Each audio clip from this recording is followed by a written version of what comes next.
ഈ കിഫ്ബി എന്ന ഓമനപ്പേരിൽ അറിയപ്പെടുന്ന ഒരു സംരംഭമുണ്ട്. അത് എന്താണെന്ന് യഥാർത്ഥത്തിൽ പൊതുജനത്തിന് അറിഞ്ഞുകൂടാ. ഈ കിഫ്ബി എന്നുള്ള പേര് കേൾക്കുമ്പോൾ, അതായത് ഇത് കൊണ്ടുവന്ന ഇതിന്റെ ഉപജ്ഞാതാവ് എന്ന് പറയുന്ന വലിയ ആളാണ്, തോമസ് ഐസക്കാണ്. അതായത് 1999 ആദ്യം ഉണ്ടായി, പിന്നെ ഇത് അങ്ങ് മരവിച്ച് കിടന്ന്. കാര്യം ഇത് ആർക്കും വേണ്ട കിഫ്ബി എന്ന് പറഞ്ഞു കഴിഞ്ഞാൽ. അത് കഴിഞ്ഞ് അതിനെ രണ്ടാമത് റിസറക്റ്റ് ചെയ്ത്, അതായത് ഉയർത്തെഴുന്നേൽപ്പിച്ച് കൊണ്ടുവന്നത് തോമസ് ഐസക്കാണ്. അത് കാരണം ഇത് വേണമല്ലോ, കിഫ്ബി വേണം.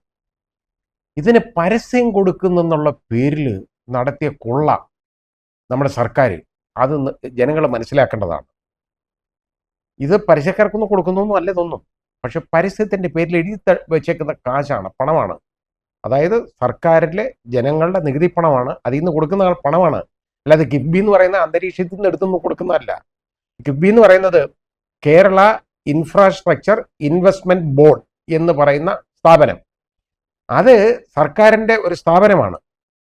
അതിനിങ്ങനെ പരസ്യം കൊടുക്കേണ്ട കാര്യം എന്തോ? കിഫ്ബിയുടെ പരസ്യം കൊടുത്താൽ എന്തോ പ്രയോജനം? കിഫ്ബിയിൽ ആരെങ്കിലും കൊണ്ടുവല്ലതും കൊടുക്കുമോ? കിഫ്ബിക്ക് പരസ്യം കൊടുക്കുമ്പോൾ കിഫ്ബി അത് ചെയ്യുന്നു ഇത് ചെയ്യുന്നു എന്നൊക്കെ കാണിക്കാൻ വേണ്ടി കൊടുക്കുന്ന പരസ്യം. അതിന് ജനങ്ങൾ അറിയേണ്ടത് എന്താണെന്നറിയോ? ഇത് ടൈംസ് ഓഫ് ഇന്ത്യ 2-3 ദിവസം മുമ്പ് പുറത്തുവിട്ട റിപ്പോർട്ടാണ്.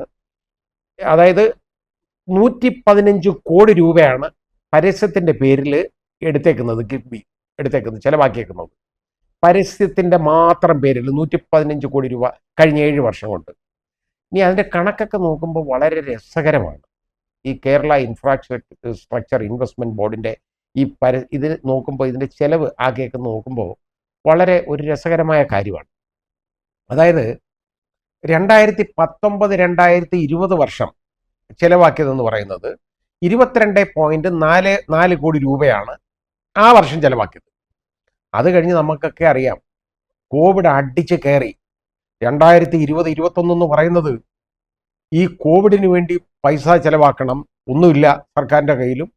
അതുപോലെ വളരെ ബുദ്ധിമുട്ട്, അത്രത്തോളം എക്സ്പെൻഡിച്ചർ വേണ്ടി വന്നു. ജനങ്ങളാകെ ദുരിതത്തിലാണ്, ജനങ്ങൾക്ക് പണം വേണം, ഒന്നുമില്ല, ജീവിക്കാൻ മാർഗമില്ല. ആ വർഷം എന്താണെന്നറിയോ? തലേ വർഷം കൊടുത്ത 22.4 കോടി രൂപ എന്നുള്ളത് ഈ 2020-21 ആയപ്പോൾ അത് 44.8 കോടി രൂപയാണ് ചെലവാക്കിയത്. ഈ ഇരട്ടി കൂടുതൽ പണം അത് ചെലവാക്കിയത് പരസ്യത്തിന്. നല്ല കാര്യത്തിനൊന്നുമല്ല, ഇതിന് പരസ്യം കൊടുക്കാൻ. എന്തോ പരസ്യം കൊടുക്കുന്നത്? ഇവരുടെയൊക്കെ കുറെ മോന്തയും വരച്ചു വെച്ച് കാണിച്ചു വെച്ച് ഇവർ പല്ല് കിളിക്കുന്നത് കണ്ടുകൊണ്ട് നമ്മൾ ജനങ്ങൾ ഇരിക്കണം, വാവളന്ന് നടക്കാൻ എല്ലാവരും. ഇവർ പല്ല് കിളിക്കുന്നത് കണ്ടാൽ മതിയല്ലോ. ഇവർ പല്ല് കിളിക്കുന്നത് കാണാനായിട്ട് ഉള്ള പണമാണ് ഈ നികുതി പണത്തിൽ നിന്ന് കൊടുത്തേക്കുന്ന 115 കോടി രൂപ. അത് ചെലവാക്കിയേക്കുന്ന കാര്യമാണ് ഞാൻ ഈ പറഞ്ഞത്. ഇപ്പോഴും മോശമൊന്നുമല്ല. ഇപ്പൊ ദൃശ്യ മാധ്യമങ്ങൾക്ക് കുറവാണ് കൊടുക്കുന്ന പണം. പക്ഷേ അതിന് പകരം ഡിജിറ്റൽ അഡ്വർടൈസ്മെന്റ്സിന് ചെലവാക്കുന്നത് വളരെ, ഏതാണ്ട് 22 കോടി രൂപ 20 കോടി രൂപ എങ്ങാണ്ടായി ഈ കഴിഞ്ഞ വർഷം ചെലവാക്കിയേക്കുന്നത്. ഇപ്പൊ പണമൊന്നുമില്ലെന്ന് പറയുമല്ലോ. ഇവിടെ ട്രഷറി വറ്റി വരണ്ടിരിക്കുകയാണ്. ഇപ്പൊ അതൊന്ന് പച്ച പിടിക്കാനുള്ള ചില മാർഗങ്ങളുണ്ട്. അതെങ്ങനെയാണെന്ന് ഞാൻ പറയുന്നില്ല, അത് പറയുന്നത് ശരിയല്ലാത്തതുകൊണ്ട് ഞാനത് പറയാത്തത്. അതെന്താണെന്ന് അത് പിന്നെ ഒരു അവസരത്തിൽ പറയാം. ഇനി ഇപ്പോ ഉള്ള മാർഗം എന്ന് പറഞ്ഞു കഴിഞ്ഞത്, ഇപ്പൊ നിങ്ങൾ നോക്കിക്കോളൂ. ഈ വർഷവും ഇവിടെ ഒന്നുമില്ലെന്ന് പറയല്ലേ, ഇവിടെ ഒട്ടിയ വയറുമായിട്ട് നടക്കല്ലേ സർക്കാർ. ട്രഷറി വറ്റി വരണ്ടിരിക്കുകയാണ്, ശൂന്യം. കേന്ദ്ര ഗവൺമെന്റ് ഒന്നും കൊടുക്കുന്നില്ല. ഈ പരസ്യം കൊടുക്കുന്ന സർക്കാരിന് ഇപ്പോഴും കിഫ്ബിക്ക് കൊടുക്കുന്ന പൈസ എത്രയാണെന്ന് നിങ്ങളൊന്ന് നോക്കിക്കൊള്ളണം. പരസ്യത്തിന് ചെലവാക്കുന്ന പണം വേറെ ഒന്നുമല്ല. കിഫ്ബി മൂലമുള്ള ഇൻഫ്രാസ്ട്രക്ചർ ഇൻവെസ്റ്റ്മെന്റ് അല്ല ഞാൻ ഈ പറയുന്നത്, പരസ്യം മാത്രം. ഇതിന് പരസ്യം, ഈ കിഫ്ബിക്ക് പരസ്യം കൊടുത്തിട്ട് ശ്രീ തോമസ് ഐസക്കിനും ശ്രീ പിണറായി വിജയനും അല്ലാതെ വേറെ ആർക്കാ ഉപയോഗം ഈ നാട്ടില് എന്ന് നിങ്ങളൊന്ന് ചിന്തിക്കണം. ഇതിന്റെ പുറയിൽ നഗ്നമായ അഴിമതിയാണ് ഈ നടന്നേക്കുന്നത്. അത് മനസ്സിലാക്കണം ജനങ്ങൾ. പക്ഷേ ജനങ്ങൾ മനസ്സിലാക്കുന്നില്ല. ഇവരുടെ ചിരിച്ച മുഖം കാണാൻ ഈ കിഫ്ബിയുടെ പേരില് ഈ പണം ഇങ്ങനെ ചെലവാക്കുക, വാരിക്കോരി കൊടുക്കുക എന്ന് പറയുന്നത് എന്താണെന്ന് നമ്മൾ എഴുതിത്തള്ളുന്നത് എന്താണെന്നൊന്ന് ചിന്തിക്കണം ജനങ്ങൾ. ഇനി ഇതിന്റെ പ്രശ്നം എന്താണെന്നറിയോ? കണക്കാക്കിയപ്പോ ടൈംസ് ഓഫ് ഇന്ത്യ റിപ്പോർട്ട് ചെയ്തേക്കുന്നത്, ഈ 115 കോടി രൂപ ഉണ്ടല്ലോ, ഈ ഒരു പരസ്യത്തിന് ചെലവാക്കിയ കാശ്, അത് കൊടുത്തിരുന്നെങ്കിൽ ഇവിടെ പാവങ്ങൾക്ക് ഈ വീട് വെച്ച് കൊടുക്കുന്ന ഒരു പദ്ധതി ഉണ്ടല്ലോ, ലൈഫ് മിഷൻ എന്ന് പറയുന്നത്, അതൊന്നും കൊടുക്കത്തില്ലല്ലോ. അത് 2895 വീടുകൾ വെക്കാനുള്ള പണമാണ് ഈ പരസ്യത്തിന് ചെലവാക്കിയേക്കുന്നത്. 2895 കുടുംബങ്ങൾ നന്നായിട്ട് താമസിക്കും ഈ നമ്മുടെ രാജ്യത്ത്, നമ്മുടെ സ്റ്റേറ്റിൽ ഈ പണം ഉണ്ടായിരുന്നെങ്കിൽ, ഈ പണം അതിന് ചെലവാക്കിയിരുന്നെങ്കിൽ. അതിന് പകരം ഇത് അവർ എടുത്ത് പുട്ടടിക്കാനായിട്ട് എടുത്ത് മുഴുവൻ ചെലവാക്കിയിട്ടുണ്ട്. അതിൻ്റെ കാര്യങ്ങളെല്ലാം കിഫ്ബിക്ക് പരസ്യം.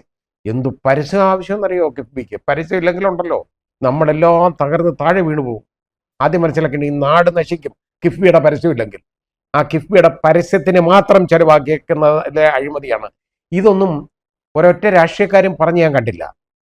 ആ പത്രത്തിൽ വന്നതുകൊണ്ട്, അതായത് ഇവിടെ ഈ നമ്മുടെ 4-ാം തൂണ് എന്ന് പറയുന്ന 4th എസ്റ്റേറ്റ് അവര് ഇത് പരസ്യം ചെയ്തുകൊണ്ട് ഇത് വെളിയിൽ കൊണ്ടുവന്നുകൊണ്ട് മാത്രം ഇത് മനസ്സിലാക്കാൻ പറ്റിയെന്നുള്ളതാണ്. ഇത് ആർക്കാ ഇത് നഷ്ടം? ആർക്കുമല്ലല്ലോ. 115 കോടി രൂപ 7 വർഷം കൊണ്ട് എടുത്ത് ചുമ്മാതെ വെള്ളത്തിൽ കളഞ്ഞേക്കാണ്. 2895 വീടുകൾ ലൈഫ് മിഷനിൽ കൊടുക്കാനുള്ള പണമാണിത്. ആ പണമാണ് ഇത് എടുത്ത് ചെലവാക്കിയിരിക്കുന്നത്. ഇപ്പൊ ലൈഫ് മിഷൻ എന്ന് പറയുന്ന ഒന്നുമില്ലല്ലോ. അത് കാട് പിടിച്ച് കിടക്കണം. ഓരോ പ്രോജക്റ്റൊക്കെ ഓരോ സ്ഥലത്തുണ്ടാക്കും, വലിയ ഉദ്ഘാടനം നടത്തും, തേങ്ങ ഉടയ്ക്കും, മുഖ്യമന്ത്രി പോയി ചിരിച്ചുകൊണ്ട് കല്ലിട്ട് കാണിക്കും. ഇത് അതേ ഉള്ളൂ. ആ കല്ലിട്ട് കാണിക്കുന്നേ ഉള്ളൂ. കാരണം മുഖ്യമന്ത്രിയുടെ കാര്യം കഴിഞ്ഞല്ലോ. ഇതേ ഉള്ളൂ. ഇത് നമ്മളൊന്ന് മനസ്സിലാക്കണം, തിരിച്ചറിയണം ജനങ്ങൾ. ഇതുപോലെ വഞ്ചിക്കപ്പെടരുത്. ഓരോ അഴിമതിയും ചൂണ്ടിക്കാണിക്കണം. ഇതുപോലെ ഈ രീതിയിൽ ഈ കിഫ്ബി എന്ന് പറയുന്ന കുഞ്ഞ് നടത്തുന്ന പണിയുണ്ടല്ലോ, ഇത് മാത്രമൊന്നുമല്ല, ഇതിൻ്റെ പുറകിലുള്ള ബാക്കി അഴിമതികൾ ഉടനെ വെളി വരും. പക്ഷേ അതിന് ഇവിടെ ബലവത്തായ ഒരു പ്രതിപക്ഷം, ശക്തമായ ഒരു പ്രതിപക്ഷം വേണം. അല്ലാതെ ഇതെല്ലാം മൂടി വെക്കുന്ന രീതിയിലായി പോകരുത്. ഇവിടെ നമുക്ക് മണ്ണിടിഞ്ഞ് വീണു, അതായത് ഉരുൾപൊട്ടി മണ്ണിനടിയിൽ 100 കണക്കിന് ആളുകൾ മണ്ണിനടിയിൽപ്പെട്ട് മരണമടഞ്ഞു. അത് ശരിയാണ്. ആ സങ്കടം, അതിൻ്റെ പേരിലൊന്നും ഈ അഴിമതികൾ ഇല്ലാതാകരുത്. അത് പണ്ടൊരിക്കൽ ഒരു വെള്ളപ്പൊക്കം വന്നതോടുകൂടി രക്ഷപ്പെട്ടതുണ്ട് പല വിധത്തിൽ. അത് കഴിഞ്ഞ് ഒരു 100 രൂപയുടെ കിറ്റ് കൊടുത്ത് രക്ഷപ്പെട്ടു. ഇതിലൊന്നും വഞ്ചിതരാകരുത് ജനങ്ങൾ. നിങ്ങൾ ജാഗരൂകരായിരിക്കണം. ഇതേപോലുള്ള അഴിമതികൾ ചൂണ്ടിക്കാണിക്കണം. അതാ വേണ്ടത്. ഈ വാർത്ത ഞാൻ കണ്ടത് യഥാർത്ഥത്തിൽ ടൈംസ് ഓഫ് ഇന്ത്യ മാത്രമേ ഉള്ളൂ. മറ്റ് പത്രങ്ങളൊന്നും ഇത് പബ്ലിഷ് ചെയ്തിട്ടില്ല.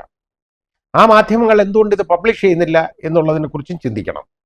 സർക്കാരിൻ്റെ പരസ്യങ്ങൾ കിട്ടുമ്പോൾ അവരും പത്രമാധ്യമങ്ങളായാലും അവർക്കും പ്രശ്നമല്ലേ, അവർക്കും കഴിഞ്ഞു പോകണ്ടേ, അവർക്കും ജീവിക്കണമല്ലോ. ആ രീതിയിൽ ഇങ്ങനെ പോകുമ്പോൾ ഇങ്ങനെയൊക്കെ നടക്കും നമ്മുടെ നാട്ടിൽ. ഇതിപ്പോൾ എനിക്ക് ഈ ന്യൂസ് എൻ്റെ ശ്രദ്ധയിൽപ്പെട്ടതുകൊണ്ട് ഞാനിത് പുറത്തു പറഞ്ഞു എന്നുള്ളതേ ഉള്ളൂ. ഇതാണ് സത്യം. മനസ്സിലാക്കണം, പ്രതികരിക്കണം. പ്രതിപക്ഷം ഇത് ഏറ്റെടുക്കേണ്ടതാണ്. ഇത് പ്രതിപക്ഷത്തിൻ്റെ ശ്രദ്ധ ഈ കാര്യത്തിൽ വന്നിട്ടില്ല. അത് നോക്കണം.